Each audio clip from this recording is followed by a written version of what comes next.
의 결혼을 축하하는 노래라는 제목으로 우리 말씀을 살펴보도록 하겠습니다. 이 본시 우리가 읽었던 시편 45편은 왕의 결혼을 축하하는, 영어로 보니까 웨딩송이다 그렇게 되어 있는데, 사랑의 노래, 이 축가를 말해주고 있는 것이.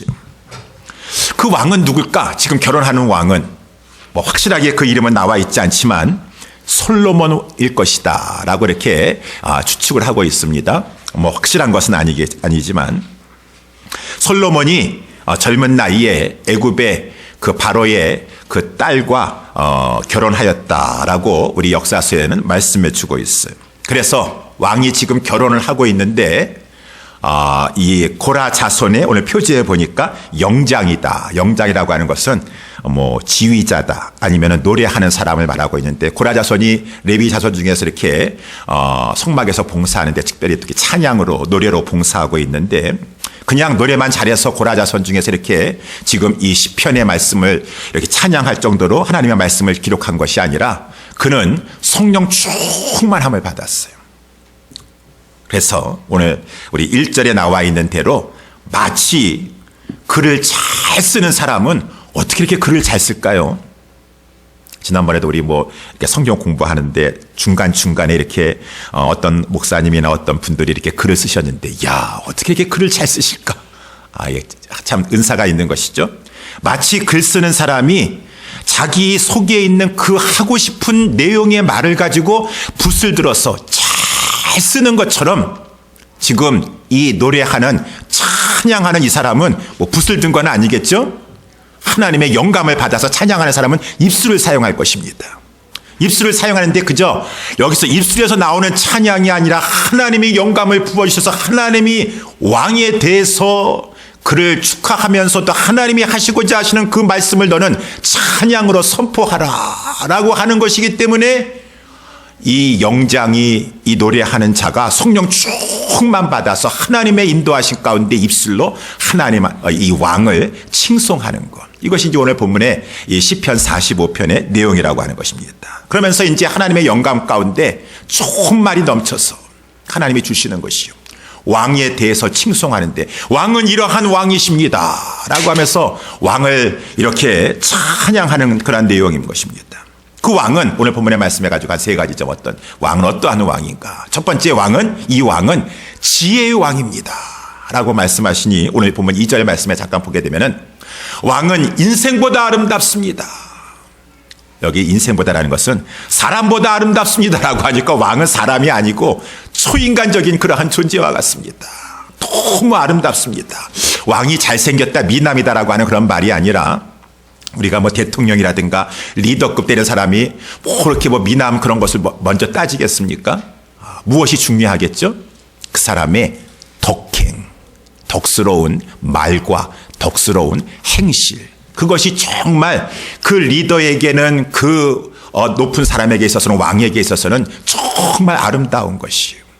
특별히 은혜의 입술이라고 하였으니, 말을 하여서 통치를 하고 있는데, 무슨 명령을 내리거나 무슨 판결을 하는데, 그것이 얼마나 그 밑에 있는 신하들과 백성이 듣고 보니까, 이야, 우리 왕은 정말로 지혜롭구나. 저런 지혜가 어디서 나오나. 어떻게 이렇게 판결을 잘하냐. 어떻게 이렇게 모든 것을 정확하게 분별하고 잘 지도해 나아가냐. 그것은 오늘 본문에 그러므로라고 되어 있는데, 원래 그러므로는 좀 안 맞고 영어로 보니까 since라고 되어 있으니까, 이렇기 때문에 그런 것이야. 이것은 왕이 타고난 것도 아니고 하나님이 저에게 그 지혜를 부어주시기 때문에 이렇게 모든 일을 지혜롭게 잘 분별하면서 아주 모든 것을 잘 지도해 나가는구나. 정말로 왕은 아름다운 존재구나 라고 이 사람들이 막 감동함을 입을 정도로 왕은 이러한 아름다운 지혜의 영을 가지고 있는 사람이에요. 그러니까 이제 오늘 본문의 말씀에 아까 제가 아마 솔로몬 왕일 것이다. 솔로몬이 지혜의 왕 아니겠습니까? 우리 열왕기상의 3장에 보게 되면은 솔로몬이 나이 한 20살쯤 되어가지고 왕이 되었어요. 그래서 하나님 앞에 너무 감사하여서 그가 기브온 산당에 가서, 아직 성전 지어지지 않은 상태에 있었으니까 큰 놋단에다가 1,000번제를 드렸습니다. 여기 일천번제라는 것은 우리가 불교식으로 생각을 해가지고 한 번, 두 번, 세 번 해가지고 1000번을 드렸나 보다 이렇게 하는 것이 아니라 번제를 드렸다는 것은 한 번, 두 번이 아니라 번제. 번제는 헌신과 희생을 상징하는 거 아니겠습니까? 내가 다 불태워서 하나님 앞에 드리겠습니다 라고 하는 거 아닌데 1000개의 희생을 들여가면서 희생 제물을 들여가면서 아마 이 기브온의 산당의 노제단이 컸던 것 같아요. 그러니까 이 솔로몬은 할 수만 있으면 하나님 앞에 1000 이 희생양을 하나님 앞에 갖다 번제물을 갖다 바칠 정도로 많은 번제물을 바치면서 그 마음의 중심에 하나님을 경외했어요. 하나님이 보셨죠. 그래서 너무 솔로몬을 하나님께서 기뻐하셨습니다. 내 마음에 맞는 자로다. 그래, 내가 너에게 주기를 원하는데 너는 내게 구하라. 무엇을 원하느냐? 여러분 같았으면 뭘 원하시겠어요? 뭘 원하시겠어요? 그랬는데 왕이라서 그런 것인가요? 야, 이 솔로몬이 하나님의 마음에 합한 걸 구했어요. 하나님, 저에게 지혜로운 마음을 주시옵소서. 왜 지혜를 구했을까요? 하나님, 저는 아이입니다. 어리석고 아직까지도 분별력이 떨어지는 아이입니다. 아버지를 이어서 내가 다윗 그 훌륭한 왕을 이어서 내가 이 많은 백성들을 하나님의 백성들을 이제 선악을 분별하여서 재판하며 다스려 나가야 될 것인데 저는 아이고 지혜가 없습니다. 저에게 지혜로운 마음을 주시면 이 백성들을 선악간에 잘 분별하여서 재판하여서 하나님의 나라를 하나님의 공동체를 잘 세워나갈 수 있지 않겠습니까? 이야, 이번에도 우리 하나님 앞에 추수감사절을 맞이하여서 많은 분들이 이렇게 감사 제목을 쓰셔서 이렇게 하시는데 어떤 분들은 감사하면은 일단은 우리 나부터 생각하고 우리 가정부터 생각할 줄 아는데 어떤 분은 하나님의 교회를 먼저 감사하시더라고요. 하나님, 우리 교회 지켜주셔서 감사합니다. 그 마음 정말 진심입니까? 정말 최고의 감사는 하나님의 백성을 위해서 하나님의 교회를 위해서 그리스도의 몸 때문에 정말 제일 먼저 감사합니까? 하나님의 마음에 합한 마음입니다.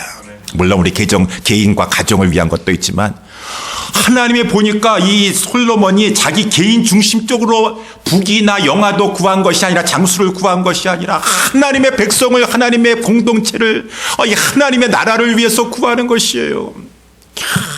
너무 기뻐하셨어. 그래, 너가 지혜를 얻어가지고 너 자신을 위한 것이 아니라 하나님의 백성을 위해서 지혜를 구했으니 하나님이 솔로몬에게 지혜를 주시는데 얼마만큼 많이 주셨는가? 열왕기하 4장 29절에 보니까 하나님께서 솔로몬에게 지혜와 총명을 심히도 많이 주셨도다. 그래서 동방의 모든 사람, 애굽의 모든 사람, 그 천하의 모든 사람보다도 지혜가 뛰어난지라. 저가 잠언을 3000을 기록할 정도로 잠언서뿐만 아니라 잠언서 많은 이제 하나님의 기록물을 가지고 있었는데 지금 남아 있는 것이 그렇고 노래는 1505개를 기록하였고 그래서 막 천하의 왕들이 그 지혜를 보려고 지혜를 들으려고 솔로몬에게 올 정도였었는데 뭐 솔로몬의 지혜가 얼마나 뛰어난가. 그 중에서도 하나의 사건이 있지 않습니까? 잘 알다시피 솔로몬의 지혜를 보여주고 있는 어떤 창기의 집이었었어요. 창기의 집에 여자들이 살고 있는데 이 두 여인이 거의 동시에 아기를 가졌어요. 3일 상간으로 해가지고 이 둘 다 아들을 낳았습니다. 그래가지고 이제 이 두 어미가 아기를 이렇게 키우는 젖을 먹이는데 그만 한 어미가 아기 젖을 먹이다가 옛날에 저희 청년 때에도 지금은 목사님이 되셨는데 그런 가정이 있었었는데 그만 아기를 품에 안고 자면서 젖을 먹였었는지 그렇게 하다가 그만 아기를 깔아 죽였어요. 그래가지고 이 어미가 깜짝 놀랐겠죠. 그런데 아마 양심이 마비된 어미 같습니다. 자기 죽은 아들을 가지고 안 되겠다 해가지고 그 동시에 같이 낳았는데 그 아들 그것과 바꿔치기를 했습니다. 그러니까 이제 이 막 아들을 놓고서는 내 아들인데 너가 밤중에 너 아들 죽었다고 해서 바꿔치기했구나라고 해서 막 쟁론이 일어나가지고 그 솔로몬 왕에게 가져오게 되었어요. 지금 이러한 상황을 어떻게 솔로몬 왕은 잘 지혜롭게 누가 진짜 어민지 지금 뭐 한국도 그렇고 미국도 그렇고 이렇게 서로 누구 말이 맞는지 모르겠어요. 뭐 이 스마트폰을 가지고 포렌식인가 해가지고 복구를 해가지고 밝혀내든지 해야지 이거 지금 어떻게 할 수가 없어가지고 난리를 치고 앉아 있는데, 이렇게 거짓말을, 누가 거짓말하는 것을 밝히 드러내야 될 것이고, 누가 진정한 이 아들이 누구의 아들인가를 밝혀내야 될 것인데, 솔로몬 왕이 그 감추어져 있던 그 거짓과 진술을 드러내기 위해서 갑자기 칼을 가져와라 라고 하는 것이에요. 왜 갑자기 칼을 가져오라고 그러나? 근데 솔로몬 왕이 그 칼을 가지고 이 산 아들을 반으로 잘라서 반은 저에게 주고 반은 저에게 주도록 하라. 아니, 지금 왕이 제정신이신가? 이것이 왜 이렇게 저 산 아이까지 죽이라고 하시는가? 라고 했더니만은 그 어미의 반응이 나오게 되는 것입니다. 산 아들의 진짜 어미는 이렇게 나오는 것입니다. 그 마음이 막 불붙어가지고, 청컨대 내 주여, 이 아들을 저에게 차라리 주시옵소서. 아무쪼록 저 애를 죽이지 말아 주시옵소서. 그랬을 때 한 여인은 왕의 처분대로 저에게 반을 주시옵소서. 그때 솔로몬 왕이 이 산 아들의 어미는 저자다 라고 하면서 산 아들을 저 여인에게 주고 결코 죽이지 말아라. 저가 진짜 어미니라 라고 말하니 온 이스라엘 사람들이, 거기에 있던 신하들과 온 이스라엘 백성들이 다 그 소문을 듣고 나서, 야, 우리 왕에게는 하나님의 지혜가 있도다. 하나님의 지혜가 있도다. 하나님은 정말로 모든 인생보다 뛰어난 아름다운 분이시다 라고 하는 것이 이렇게 성경 말씀에 기록되어 있지 않습니까? 이런 지혜의 왕이다. 지혜의 왕이다. 두 번째는 이 왕은 어떠한 왕이신가? 그 왕은 그 입술로 지혜로워서 모든 것을 잘 이렇게 다스릴 뿐만 아니라, 그때나 이때나 왕은 능력이 있어야 돼요. 능력이 왕이 돼야 됩니다. 특별히 전쟁의 능력이 있어서 외부적으로는 막 주변국들이 쳐들어왔었을 때 그 백성들을 잘 보호해주고 나라를 지킬 만한 큰 능력을 가지고 있는 왕이어야 되는데, 오늘 보면 3절에 보니까 이 왕은 능한 자요, 전쟁에 능한 자요, 칼을 허리에 차고 왕의 영화와 위엄을 입으소서라고 이렇게 말씀해주고 있을 정도로 이 왕은 전쟁에 능한 자다라고 했으니 얼마나 또한 이렇게 칭송을 받기에 합당한 그러한 왕인 것입니까? 이 왕은, 그런데 오늘 보면 4절에 세상의 왕과는 달라요. 세상의 왕과는 달라서 이 왕은 진리와 온유와 공의를 위하여, 진리라고 하는 것은 진실을 말해주고 있어요. 거짓이 아닌 진실로. 온유라는 말 속에는 겸손이 항상 같이 갑니다. 겸손과 온유. 공의, 불의의 반대말인 것이죠. 의로운 것, 옳은 것을 위하여서 모든 것을 이러한 진실되고 겸손과 온유로 옳은 것을 가지고 나라와 백성을 다스리고. 근데 세상의 왕들은 그렇습니까? 세상의 왕들은 그때나 지금이나 그렇지 않나요? 거짓을 막 술수를 써갑니다. 온유하고 겸손하지 못하고 정권을 잡으면 교만하게 그지없습니다. 공의가 있는, 말로는 공의 정의 외치지만은 그냥 한꺼풀 버텨보니까 공의 정의는 순전히 선전용이었었고 불이야기가 그지없습니다. 이렇게 세상의 왕들은, 세상 사람들은 그런데 이 왕은 정말로 진실과 겸손과 온유와 공의를 가지고 나라를 다스리고, 세상의 그 불의한 세력들이 진리와 온유와 공의를 추구하는 사람을 공격하였을 때는 그것을 위해서 아낌없이 싸워가면서 당신의 백성과 당신의 나라를 지켜나가는 진리와 온유와 공의를 귀하게 여기는 그러한 왕이시니, 그러니 하나님이 얼마나 기뻐하실까요? 여러분 꼭 기억하시기 바랍니다. 하나님은 거짓을 미워하시고 진실을 기뻐하십니다. 대답이 약하신 것 같아요. 세상에 살아가시는 동안에 거짓의 유혹이 있다 할지라도, 아니야, 내가 거짓의 방법을 써가면서 하나님 앞에 인도함 받기 전에 내가 정직하게 승부를 걸겠다 라고 하셔야 돼요. 교만하고 온유해지기 쉬운데 예수님은 그러지 않으셨어요. 하나님은 겸손과 온유를 기뻐하십니다. 불의한 것들, 의롭지 못한 것들, 옳지 못한 것들이 판을 치는 세상 가운데 있다 할지라도 하나님은 공의를 기뻐하시니. 그래가지고 오늘 본문에 잠깐 우리 7절을 같이 보게 되면은, 이렇게 왕이 정의를 사랑하고 이 악을 미워하니까 이 하나님이 위에서 보신 다음에 이 왕의 하나님이 즐거움의 기름으로, 즐거움의 기름이라고 하는 것은 성령으로, 성령으로 성령이 희락이시죠. 희락의 영이시죠. 성령으로 그 왕에게 부어주니까 왕이 동료들보다 승한다고 했습니다. 그 어떠한 주변국이라 할지라도 왕이라 할지라도 이 솔로몬 왕을 이길 수가 없어요. 하나님의 성령의 기름을 부어주시니까 여러분, 그래서 우리는 성령 충만 받아야 돼요. 내가 하나님 앞에서 진실하려고 하고 온유하고 겸손하려고 하고 옳은 것 공의를 추구했을 때 하나님이 기뻐하시는데, 하나님이 기뻐하시지 아니하는 거짓을 쓰고 내가 온유하고 겸손하지 않냐고 공의보다도 불의한 것을 추구하며 있으면서 성령 충만해 주시옵소서. 이 마지막 때에 성령을 부어 주시옵소서. 아니에요. 하나님은 거룩하신 영이시니 거룩한 것을 추구하는 자에게 부어 주신다라고 하는 것입니다. 이 죄악 많은 세상이라 할지라도. 그러니까 하나님이 막 그러한 이 솔로몬과 같은 보니까 진리와 온유와 공의를 추구하는 왕에게 막 성령을 부어 주시니까 다시 4절 말씀에 다시 돌아가 가지고 보니까 막 이 왕이 가서 성전을 해 나아가고 왕의 오른손이 왕에게 두려운 것을 가르치다라고 하는 것은 왕의 오른손이 하나님이 지금 함께하고 계세요. 그래서 이게 영어로 보니까 가르치리라라고 하는 것은 디스플레이라고 되어 있어요. 왕이요, 하나님께서 지금 왕과 함께하고 계시고 왕에게 큰 권능을 주셨으니까 담대히 나가서 싸우면은 하나님의 크신 도우심 가운데 위대한 일들을 당신은 보여주실 수 있을 것입니다. 디스플레이 할 수 있을 것입니다 라고 할 정도로 이 왕은 하나님 앞에서 진실했고 겸손과 온유를 했고 공의로운 왕이었었다 라고 이렇게, 그러면서 능력으로 전쟁에서 승리하는 왕이었었다 라고 이렇게 말씀해 주고 있습니다. 그래서 우리 이 왕은 지혜의 왕이요, 능력 있는 왕이다 라고 하는 것을 이제 말씀해 주고 있는데, 아까 제가 이렇게 말씀을 볼 때 5절 말씀 보니까 그래서 승승장구합니다. 하나님이 도와주시니까 왕이 쏘는 화살이 날카로워서 왕의 원수의 염통을 뚫으니 만민이 왕 앞에 엎드려져서 큰 나라를 이루실 것입니다. 이거 하나님이 해주시는 것이요, 하나님이 축복해 주시는 것이요. 그런데 여기까지는 잘 이렇게 솔로몬하고 비슷합니다. 솔로몬이 저 북쪽으로는 하수에서부터, 하수는 유브라데스 강부서부터 해가지고 남쪽으로는 애굽까지, 저 블레셋 지경까지 그 큰 나라를 이루게 되지 않았습니까? 그런데 오늘 본문 6절이 이 말씀이 나와 있는 것이요. 이 지금 영장이 찬양하는 자가 아무리 왕을 높인다 할지라도 왕은 사람이에요.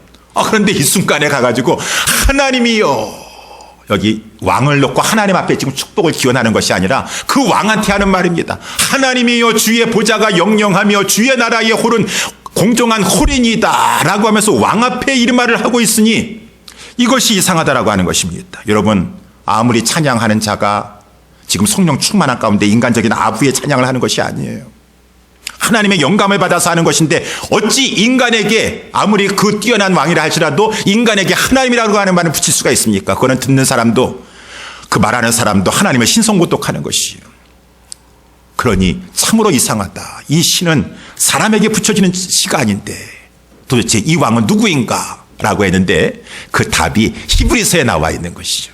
이 히브리서의 1장 8절에 보니까 이 6절 말씀을 인용하고 7절 말씀을 인용하면서 이 왕은 예수 그리스도시니라. 아들에 관하여는 하나님이여 주의 보좌가 영영하며 주의 나라의 홀은 공평한 홀이니이다 라고 이렇게 쭉 말씀하시면서 이 왕은 앞으로 오실 메시아 하나님의 아들 예수 그리스도를 말하는 것이었었다.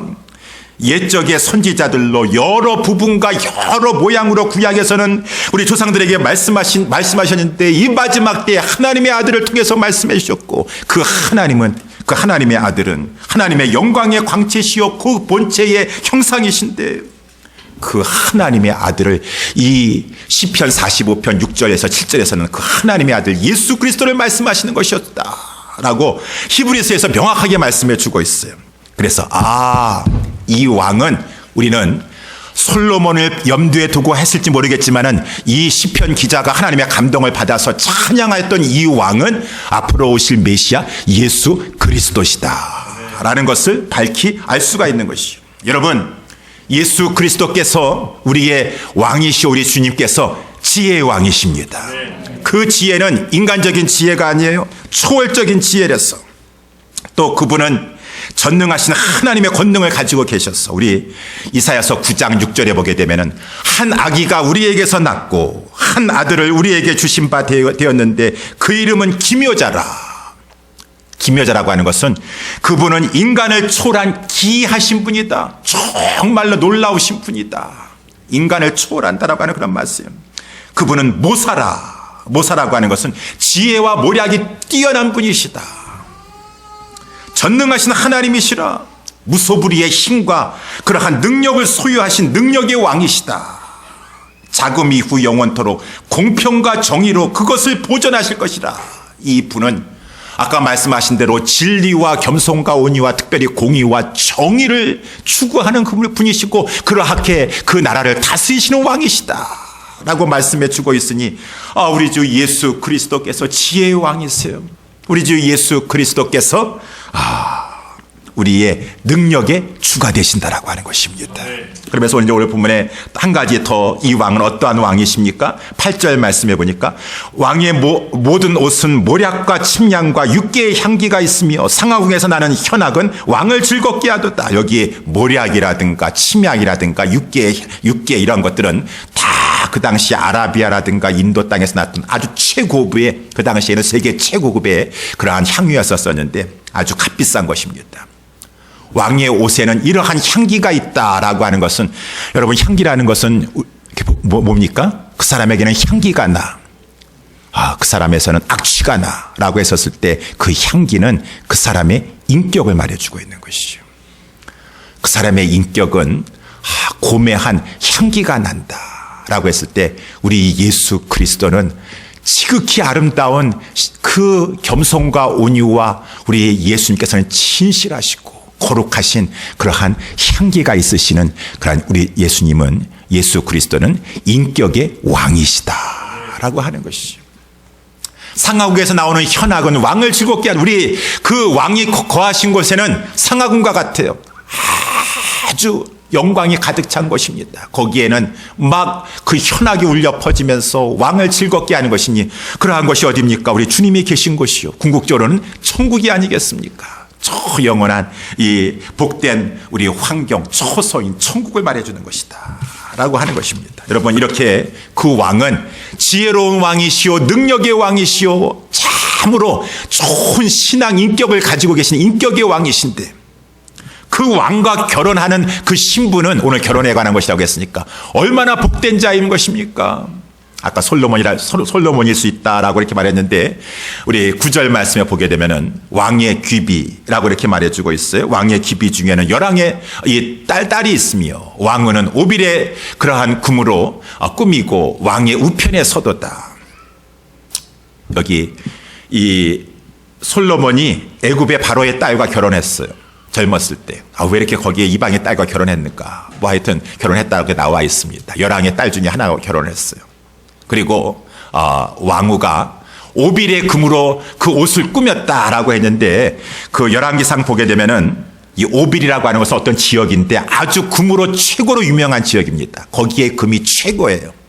근데 그 금을 가지고 여기 13절에도 보게 되니까 술을 놓았다. 금으로 만든 옷이에요.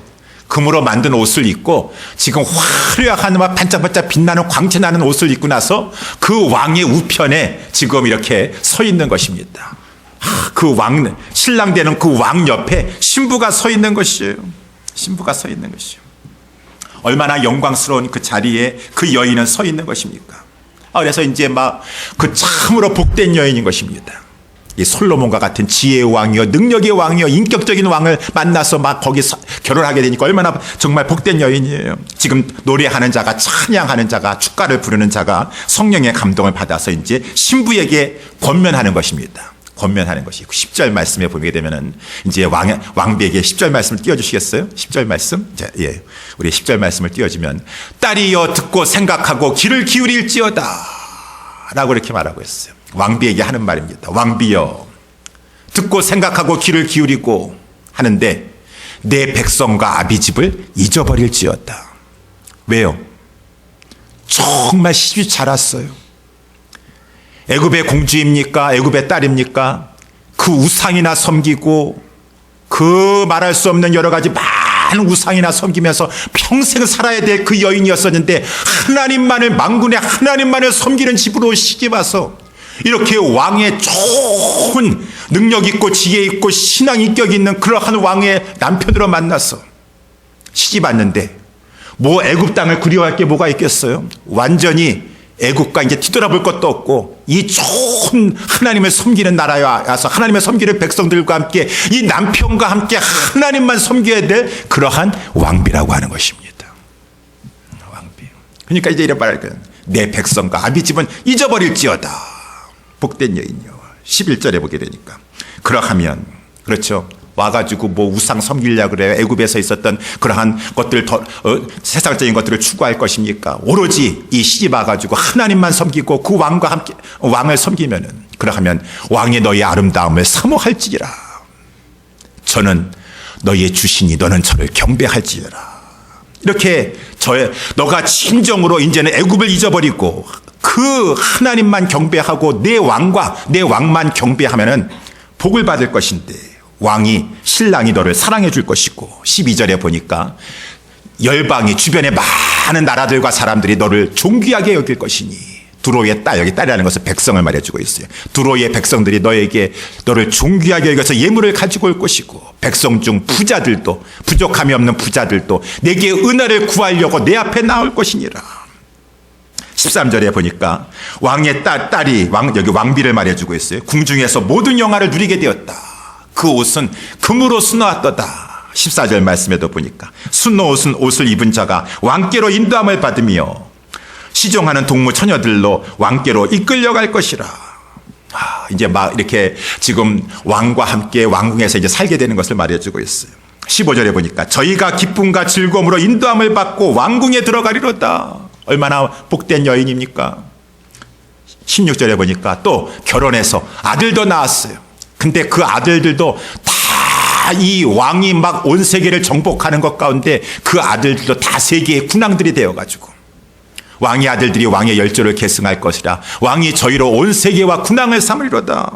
이제 그러면서 맨 마지막 절 17절 말씀에 이제 이 찬양하는 이 영장이 이 노래하는 사람이 왕의 이름을 찬양하는 것이죠. 그 왕은 이렇게 존귀와 찬양을 받기에 합당합니다. 내가 왕의 이름을 만세에 기억해 하리니 그러므로 만민이 왕을 영원히 찬양하리로다. 찬송하리로다 라고 했다라는 것입니다. 여러분 아까 제가 이 왕은 뭐 1차적으로는 솔로몬일 것이다 라고 했지만 확실치 않은 것이지만 분명한 것은 성경에서 히브리서에서 말씀해 주시기를 이 왕은 하나님의 아들 예수 그리스도시다 라고 분명히 말씀했습니다. 그러면은 이 신부는 예수 그리스도의 신부는 누구신가요? 예수 그리스도의 신부는 하나님에 의해서 택하여졌어.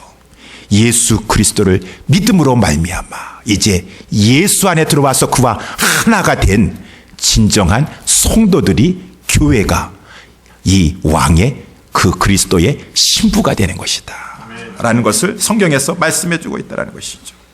그래서 여러분 정말 예수 그리스도를 여러분의 마음의 구주로 영접하셨습니까? 여러분의 마음속에 하나님의 영께서 그리스도의 영께서 여러분에게 지금 들어가셔서 여러분들의 성전 삼으시고 지금 함께 동거하고 계십니까? 예수 그리스도의 신부가 되십니다. 그 위대한 왕과 지금 결혼하였어. 물론 이제 그 왕과 실제로 만나서 혼인 예식을 하는 것이 남아있긴 한데 지금 주님과 영으로 함께 살고 있으면서 지금 이 주님의 신부가 된 거룩한 하나님의 이 신부요 하나님의 교회인 것입니다. 여러분 그래서 오늘 본문의 말씀에 다시 한번 이렇게 보게 되면 9절 말씀에도 나와 있다시피 왕의 귀빈 중에는 열왕의 딸이 있으며 뭐 솔로몬의 아내가 얼마나 많았다고 합니까? 솔로몬의 아내들이 많이 있었었죠. 그 가운데 이렇게 뭐 귀빈도 후비도 있었고 빈장도 있었다라고 하는데 세계의 많은 나라 사람들 가운데 있어서 하나님께서 헬라인이나 유대인이나 이 복음을 듣고 예수 그리스도를 믿는 자는 우리 예수 그리스도의 신부가 되는 큰 은혜와 축복을 베풀어 주셨다라고 하는 것이 베풀어 주셨다라고 하는. 그래서 이 신부가 막 옷을 입고 있는데 그 신부가 입은 옷은 어떠한 것입니까? 그러니까 오빌의 금으로 꾸민 그러한 이 옷을 입었다라고 하는데 우리는 무슨 옷을 입고 있죠? 성경에서 말씀해 주고 있기를 우리 지금 하나님의 백성들이 입고 있는 옷 무슨 옷을 입고 있습니까? 예수 그리스도의 의의 옷을 입었다라고 하는 것이죠.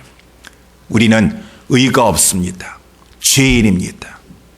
그런데 하나님의 아들께서 우리를 위해서 대신 십자가에서 우리 죄를 위해서 죽어주시고 보배로운 피를 흘려주심으로 말미암아 우리는 아무것도 한 거 없고 예수 그리스도를 그 구주로 믿은 것뿐이었었는데, 누구든지 예수 그리스도를 진정한 하나님의 아들로 구주로 믿는 사람은 그 예수 그리스도의 의를 덧입혀 주셔서 의를 잊게 되는 것인데, 이것은 그 어떠한 세상에 금이나 은으로 살 수 없는 것이에요.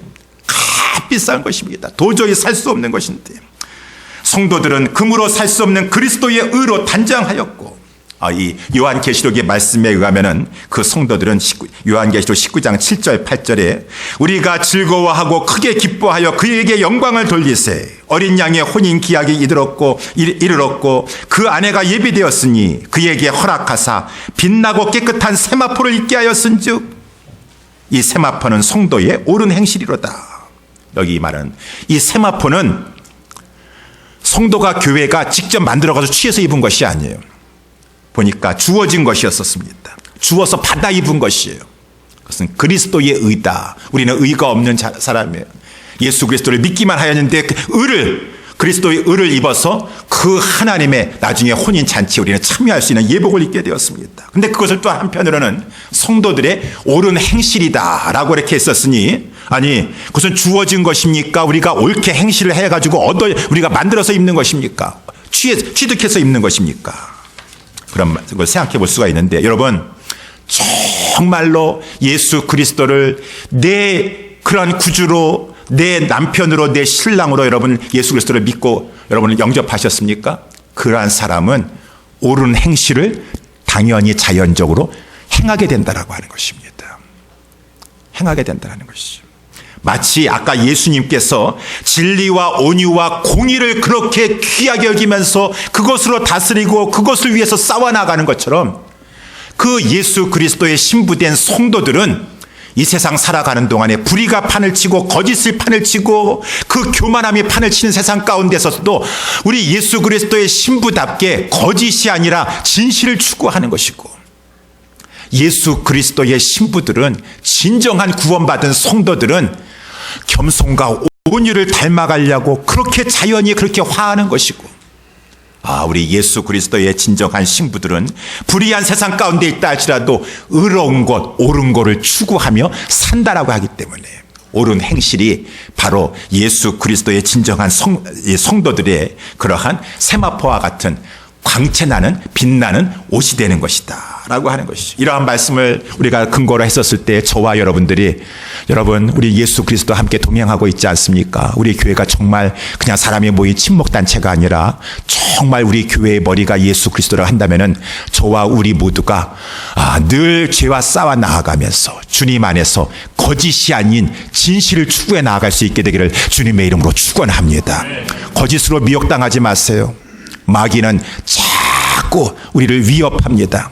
너 그렇게다가 망한다. 한 번만 거짓 사용해. 그러면 너 괜찮을 거야. 그래서 얼마나 우리가 이 세상 살아가는 동안에 마음이 약해져가지고 이렇게 하는 것은 하나님이 보시고 계시고 아시는데 이거 거짓된 방법인데, 아니야. 이렇게 안 되면 안 돼. 거짓을 사용해서도 내가 이거 뚫고 나가야 돼. 될 것 같은데 안 돼요. 하나님이 도와주고 싶어도 믿음이 없어서 하나님의 더 좋은 것을 받지 못해요. 세상의 거짓과 타협하고 사니까 진실하게 살지 못한다라고 하는 것입니다. 거짓된 방법을 자꾸 사용하니까 왜 하나님의 축복과 은혜가 따라오지 못할까? 죄가, 하나님은 좋은 것을 주시려고 하는데 자꾸 좋은 것을 받지 못하니까 이민 상황 탓, 환경 탓, 사회 탓, 사람 탓, 정부 탓, 무슨 탓하면서 자꾸 거짓과 타협하려고 하셔. 그러니까 형통하지 못하고 진정한 축복을 받지 못해요. 그러한 것이 때문에 우리 예수님은 우리 예수님은 진리를 귀하게 여기시는 분이시고 그렇게 다스리시는 분이시니까 진리를 붙잡을 수 있게 되기를 주님의 이름으로 축원합니다. 우리 모두가 교만에 빠지기가 쉬워요. 온유와 겸손이 진짜 보배인 것입니다. 형통한다고 조금 잘 나갔다고 해서 하나님 잊어버리고 교만함과 그 하나님 앞에서 자만함 가운데 빠져서 결국은 많은 고생을 당하고 나서야 하나님은 겸손한 걸 원하시기 때문에 나에게 이러한 환난을 주시고 고난을 주시면서까지 이렇게 겸손하게 하시는구나. 매 맞고 배우시겠어요? 매 맞고 배우시겠어요? 주님은 우리를 사랑하시기 때문에 우리가 교만한 것을 그냥 내버려 두지 않습니다. 진정한 축복을 주시기 위해서 겸손하고 온유하기를 원하시니 우리는 이 하나님 나라 안에 들어와서 우리 신랑 되신 예수 그리스도와 함께 연합된 삶을 살아가는 동안에 내 안에 아직까지 남아있는 교만한 것, 겸손치 못한 것, 온유하지 못한 것은 늘 주님 앞에서 애통하는 마음을 가지고 그것과 싸워 나아가면서 겸손과 온유를 추구해 갈 수 있는 저와 우리 모두 될 수 있게 되기를 주님의 이름으로 축원합니다. 그리고 이 불의가 판을 치는 세상 가운데 일지라도 하나님의 말씀은 의로운 말씀이에요. 늘 우리는 이 의로운 것을 갈급해하면서 의에 줄이고 목마른 자가 되어서 하나님을 사랑하고 의로운 길을 걸어 나가려고 하는 것이 진짜 성도 아니겠습니까? 진짜 예수 그리스도의 신부가 아니겠습니까? 그런 것을 추구해 나아갈 때 진정으로 우리 왕 대신 신랑 대신 주님으로부터 사랑받을 수가 있어요. 그래서 아까 말씀에 나와 있지 않습니까? 11절에 보게 되면은 10절 말씀부터 볼까요? 10절 말씀. 내 백성과 아비집을 잊어버릴지어다. 옛사람들의 습관과 그 모든 그 옛날에 내가 옛 생활 그러한 것은 빨리 인연을 끊어버리고 내가 예수 그리스도의 신랑이 되었고 주님과 함께 동행하고 동거하게 되었는데 그 옛날 백성과 옛날 그 예수 믿기 전에서의 이 세상에 살고 있었던 것은 끊어버리고 주님만 사랑하면 11절 말씀해 보게 되면 그러하면 왕이 너희 아름다움을 사모하실 것이야. 진정한 성도의 아름다움은 외모의 아름다움이 아니라 주님을 닮아가려고 하는 것입니다. 주님처럼 진실하려고 하는 것이고 정말 주님과 같이 겸손과 온유하려고 하는 것이고 주님과 같이 그러한 정의를 추구하는 것이 진정한 이 성도의 아름다움인 것이에요. 그러면은 우리 주님은 그 아름다움을 보시면서 우리를 위해서 더 사랑하여 주실 것이고 그러면은 두로의 딸들이 예물을 가지고 오고 백성 중 부한 자도 내 은혜를 구하리로다라고 한 것처럼 우리 성도들이 교회가 정말로 주님 안에서 그러한 성도다운 삶을 살아갈 때 그 본인도 그 교회도 하나님의 축복 속에서 막 주변의 사람들이 존귀함을 받고 찾아오고 막 그러한 은혜를 입을 것이고 오늘 본문의 마지막으로 이렇게 보게 되면 16절 말씀에 보게 되면 왕의 아들들이 왕의 열조를 계승할 것이라 왕이 저희로 온 세계에 군왕을 삼으리로다 라고 말씀해 주고 있는데 우리가 정말 그리스도인다운 삶을 살면서 그러한 교회 운동을 펼쳐 나아갈 때 우리의 삶을 통하여서 우리의 자랑과 우리가 전도에 통하여서 많은 영적인 후손들이 생겨나게 되는 것입니다. 그들도 우리와 같이 왕같은 제사장이 되어서 이 세상에서도 이 죄악 많은 세상에서도 의로서 악을 이겨가면서 그러한 왕같은 제사장으로 살아가는 영적인 후손이 우리 예수사랑교회 정말로 진실과 온유와 그러한 공의를 추구하는 그러한 살아있는 교회를 통하여서 살아있는 성도를 통하여서 살아있는 진정한 그리스도인들을 통하여서 그 주변에 영적인 후손들이 생겨나는 것이고 이러한데 우리가 쓰임받으라고 저와 우리 모두가 이렇게 성도로 그리스도인으로 교회로 부르심을 입었다라고 하는 것입니다. 여러분 살아가는 동안에 우리가 이렇게 예수 그리스도로 말미암아 신부가 된 것 우리 아무 자격 없습니다. 근데 주님의 크신 은혜 가운데 하나님의 이 예정하신 사랑 가운데 우리가 신부가 되었어요. 우리는 감사할 것밖에 없습니다. 그리고 우리가 진정한 신부일진데 우리 주님이 어떠한 분이십니까? 지혜의 왕이시오. 우리 주님은 누구십니까? 능력의 왕이십니다. 우리 사랑하는 성도들 그 어떠한 어둠의 세력이라 할지라도 주님께서 끝까지 붙잡아 주시고 저 영원한 천국에 우리 예수님 재림하셨을 때 혼인잔치에 참여할 수 있도록 우리를 결단코 놓지 아니하시고 버리지 아니하시고 이끌어 인도하여 주실 것입니다. 늘 감사하시면서 우리의 삶을 살아가는 동안에 여러분 우리도 거룩한 삶을 살아가도록 힘씁시다. 늘 우리 주님이 귀하게 여기시는 이 진리와 온유와 공의를 붙잡고 더욱더 우리 주님 닮아가는 것에 그러한 것을 가지고 우리가 치장하고 세상의 그러한 악한 습관과 죄된 습관은 벗어버리고 끊어버리고 늘 주님 안에서 신부답게 단정해 나아가는 것 가운데 우리 마태복음 22장에 보니까 나중에 혼인잔치에 들어갈 줄 알고 들어갔지만 예복을 입지 않고 왔어요. 세마포가 없습니다. 주님의 의로운 옷을 입지 못했습니다. 그랬으니까 의로운 옳은 행실도 없어가지고 예복을 입지 아니하는 자는 혼인잔치에서 다 나가라고 하였습니다. 그때 가서 너무 늦게 후회하는 것이 아니라 지금 우리 주님을 진정으로 믿어서 우리 주님의 그런 신부가 되고 거룩한 삶을 살아가는, 힘써 나아가는 우리 복된 우리 예수사랑교회 모든 성도들, 우리 주님의 신부들 다 될 수 있게 되기를 주님의 이름으로 축원합니다. 기도하겠습니다.